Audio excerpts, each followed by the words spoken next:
Welcome to the Women Inspire Aspire podcast. In this episode, I talk to Bhavna Chhabria about textile design. Hi Bhavna, thanks for accepting my invite to appear in the podcast. How are you doing today? Priyanka, thank you so much for having me. Your podcasts are really great and I am so glad to be a part of it. Really looking forward to today. How are you? I'm doing good. Thank you so much. Could you tell us where you are from, what do you do, etc.? I'm a Sindhi. I am basically from Salem, a city in Tamil Nadu. So my entire childhood, my schooling and my undergrad was from Salem. And I did my postgrad in Masters of Design from NIFT Mumbai. I'm currently in Bangalore, settled here since almost 10, 12 years. I run a women's wear brand. It's a made-to-order size inclusive clothing brand for women. So that's what I'm currently doing. Okay, great. So tell us about your Salem background and how you got to Bangalore.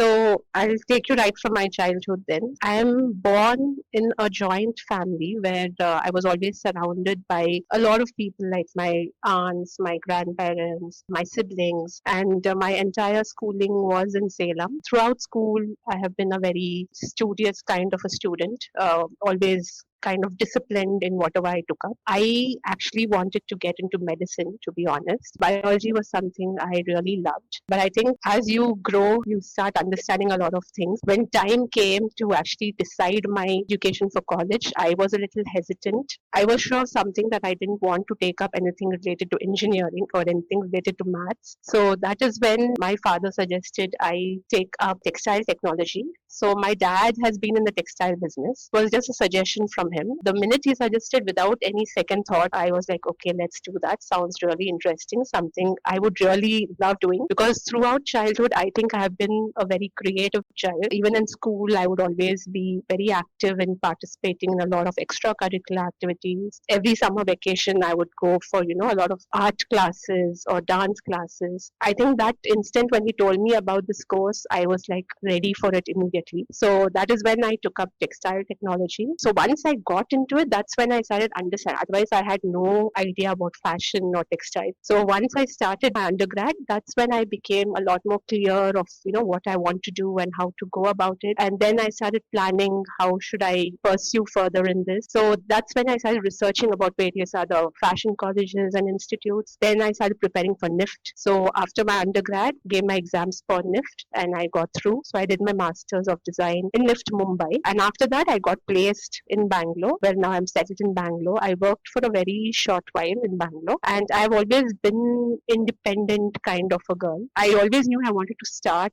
something of my own right from the very first day of college. After getting married, I started off actually as a bespoke design studio in Indiranagar. So that is how it started. This was almost in the end of 2015. I started taking custom orders and I had my own little studio. I had my master tailor, my embroiders. Slowly, as that started growing, I realized I wanted to make it more national. I didn't want to restrict myself only to custom orders and start working on building a brand. During COVID, I think that was the right time I could make shift. So I moved everything online. I started working on my social media, on building a website. And from then, it's been like an e-commerce clothing brand. That's been my journey from Salem to Mumbai and now to Bangalore. Fantastic. That's very inspiring to hear about that. Now let's get into your current business. How do you feel about being in the textile industry, doing this business, and what are your experiences on a day-to-day basis? Actually, the reason I think I so easily agreed to get into the textile business is because,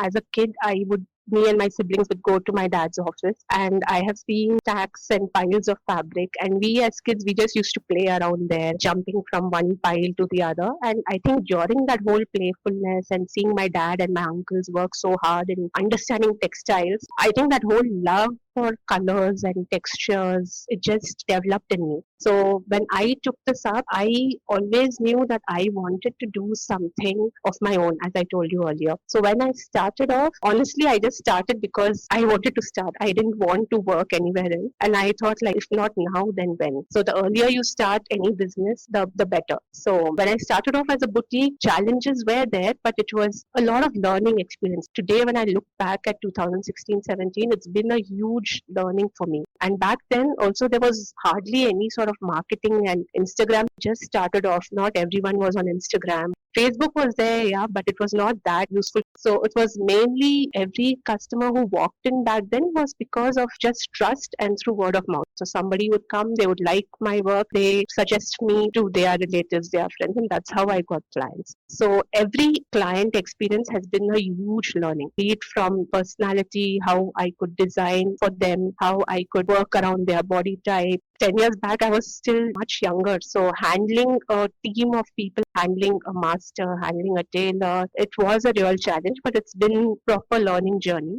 That is how got the confidence to make it on a larger scale, to have a website and to handle orders now from across India. All of that has been a learning journey. Even till today, I keep learning. I still make mistakes. I learn from it, and I think that's the part of any business. I mean, you have to keep learning. There's never a day that you can say that you are great at it. You are always going to keep learning something and you keep improving your skills. Now you mentioned that you wanted to be independent and you didn't want to work for anyone. One of the motivations for that probably is that you didn't want to do the work. You wanted to manage others, right? When you are in this business, are you doing the work, at least some portions of the work, or you completely manage others and the business? Yeah, I do manage people, but my business is such that there's a lot of work. I have to do it myself. So when I say managing, I don't have any assistant who would be at my level who could understand my design sense or handle my social media or source fabric. So I don't have anyone like that currently. When I say manage, I mean just my master who makes the patterns, who cuts the fabric, and my tailor who stitches it, and my embroider who does the work. I only manage those kind of people. So ultimately today, most of the work is still done by me. Let it be fabric sourcing, getting the right fabric, designing my entire collection, handling my social media, handling my marketing. Once I switched to an e-commerce, I also did a short course on digital marketing to understand how it's done because I didn't want to depend on someone else doing it. I tried doing that, but it didn't work out. So I took up a course and I learned how to do it myself. So all these aspects are still completely done by me today. So, what are your future plans? Are you planning to delegate all these things to someone once the business matures? You are confident enough that you can give it to them? Definitely, definitely. I actually moved this whole thing online, you can say only in around 2022 or 2023 beginning. So until then, I was still, taking custom orders. I was doing it on a slower pace back then. But it's only been like, you can say 2.5, 3 years since I'm actually completely online. So I feel it's still quite new and I still have to handle these bits of it myself. Of course, I do get students who come as an intern here and learn from me, and also I take some tasks from them, like a bit of social media, a bit of designing. But of course, as the business grows and it scales, and I feel even my direction, my sense of design, the brand that I want to build is all falling in place, of course, I will have to expand and grow. Maybe not right now, but definitely in the foreseeable future, that's definitely going to happen. Okay, so trying to understand this from a businesswoman, right? So when you delegate the tasks to somebody else, how do you manage it? Can you go through the process? For example, let's say selecting the fabric or making sure that the design is right. How do you tell the person to do this correctly? Suppose they don't know anything about doing it. Maybe they are trained in that in the college. You want to bring them in and customize the work according to your needs. How do you go about it? Yeah, so firstly, training like in every other industry, especially in IT and all, how you have a 6 month training period. I'll tell you how I had worked under a designer. So I had first gone as an intern. So I was trained completely according to their needs, according to how she designs. I was made to do projects. So I had done the same thing with an intern. It's just that I wasn't able to hire her after that. So currently, what I make is everyday comfort clothing for women of all sizes. Make sure the design such that every size of woman can wear, whether she's a small size or she's a triple XL, that certain design has to suit. That kind of design sense has to be brought in only through training. And fabrics, of course, I don't use too much of synthetics and too much of polyester.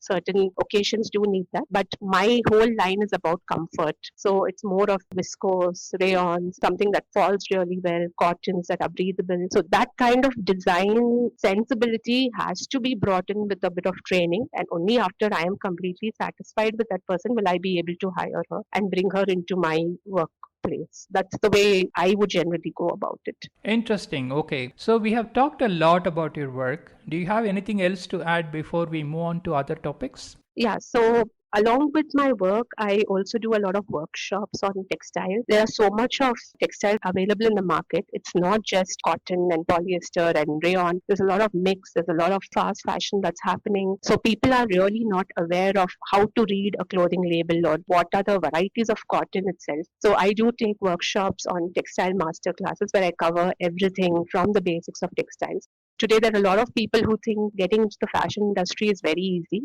Could be because of social media. That's how it's projected, because all your vendors, your manufacturers, everybody is available online. So many people, just come in, get into the industry without much knowledge of textiles. The base of fashion is textile. You need to know your textiles really well before you design, before you make anything. So a lot of people I have seen, even few of my relatives or friends, they just come into the fashion industry, not much knowledge. They experiment a little and then it doesn't work and then they shut down really fast. So I have started taking these workshops on textiles where I cover most of the things that's required, and I also provide business consultations, how to go about it, how to find your vendors, how to find artisans, how to make a business plan, how to set your pricing. So I help them with all of that. So this is something I wanted to add. Now let's talk about the fun stuff. What are your hobbies and interests apart from work? Apart from work, I love dancing. I have been a trained Kathak dancer, though I practiced it for a very short while. But dancing is something that really interests me. Something else is sewing. That is part of my work, but I take it as a hobby. I do it only when I'm free and when I have the time to create something for myself. Both of these things, dancing and sewing, are things which are very kind of meditative. You have to be present in that moment. Your attention has to be there completely. That is what keeps me sane throughout. That's something I really enjoy. And I keep practicing my sewing skills, my pattern making skills. Dance is always there. So, are you still learning dancing from someone? No, no, no. I'm not learning it professionally. I did learn. I also learned Kathak, as I told you, but I couldn't pursue because of work, and the time wasn't really. I wasn't able to manage the time. Dancing is something I keep trying to do as much as I can. So, given a chance, would you restart the Kathak learning? Definitely. In fact, I am thinking of it. I am even looking for something around my place. So the teacher I used to go to was really very good. We used to have Kathak exams and all that. So I am definitely looking at something nearby so that I am able to go for it regularly. Great, wonderful. Now let's talk about the societal issues that you care about. In terms of my industry, there are two main things. One is fair pay for the workers. That is something I have been constantly working on. I follow fair trade practices. If you have heard of fast fashion and how garments are actually made and how much the tailors, the karigars are paid for, it's really shocking. So I make sure that every piece I make, they are paid very fairly. If you look at my website, in the last 2 to 3 designs, I have started adding something that's called honest pricing or honest branding, where I give a pie chart and I give a proper split of how much is gone for your fabric, how much goes into your trims, how much the tailor is paid, if there's any embroidery and how much was paid to them, and how much is my profit, how much I spend on marketing. So that's something I really want to focus on. Prices are just increased and then they slash it down and then people think they're getting a discount, but it's not actually that way. That's kind of an illusionary marketing, but I don't really want to follow that. So I provide details like this and I make sure that my person who is working for me is given a fair amount of what I am charging my client. The other thing is, if you have heard, the textile industry is one of the second most polluting industries because there's a lot of waste, there's a lot of contamination that happens. So one thing that I do personally, something very small, but it has really helped my business. So after we do our cutting, all the fabric that's left out, after cutting out all our pieces. So that's called cutting room waste, which accounts to almost 20% of the fabric. So usually what people do is all the regular tailors or your other designers would just throw them away as scrap. I collect all of it and I send it to this NGO in Dharmapuri district in Tamil Nadu, and they convert it into textile accessories. So all my textile room waste is sent and made into accessories, and that sells as byproduct along with my other clothes. So that is something I really like working on because it also helps the women there and it's also reducing a lot of my waste here. My business model is where I don't stock a lot of pieces. I make very limited pieces, and then every other order is made on order. So if you want a larger size, it's made according to your size. So that way also I'm completely eliminated any sort of dead stock or any sort of waste in the industry. So this is my small bit that I could figure out working on right now. And this textile jewelry thing is really working out well. People are really loving it. So, apart from the textile field, is there any other cause that you are worried about or concerned about or want to do something about? Yeah, I do see a lot of improper waste management that happens in the society I live in. There is the proper rule that we follow, segregating your wet waste, dry waste, and all of that. But I see around a lot of waste just thrown out because people don't really know. They are not really educated on that. Education is one very important thing. We have to help them understand what is wet, what is dry, what is recycled, and what can't be. So that's sort of a thing I'm really interested in. Educate people as much as I can. Whoever I'm talking to, if someone who doesn't understand it, then I'm always open to explaining things to them. For instance, my tailors or my people who work for me, I make sure they understand these. So that's something I have always been careful about. Thank you so much for sharing your views on textile industry. We are coming towards the end of the podcast. Do you have any questions for me or about the podcast? I did hear a few of your podcasts. They are really interesting. It also gave me a lot of insights on different kinds of other fields and wonderful work people are doing. You're doing a great job with these podcasts. Thank you so much. Thank you for making time to appear in the podcast. I wish you all the best in your life and whatever you aspire to do in your life. Please take care and bye for now. Thank you. Thank you so much. That was a great podcast with Bhavna Chhabria. Please subscribe to this channel and follow it for more awesome podcasts. Opinions expressed by the guests in this podcast are their own. The host or the sponsors of the podcast do not condone the opinions expressed by the guests or the actions arising out of those opinions. Any decisions or actions that the listeners might take as a result of listening to this podcast must be based on their own judgment and will be at their own risk. The podcast host or their sponsors will not be held responsible for the consequences of any actions and or decisions taken as a result of any content in this podcast.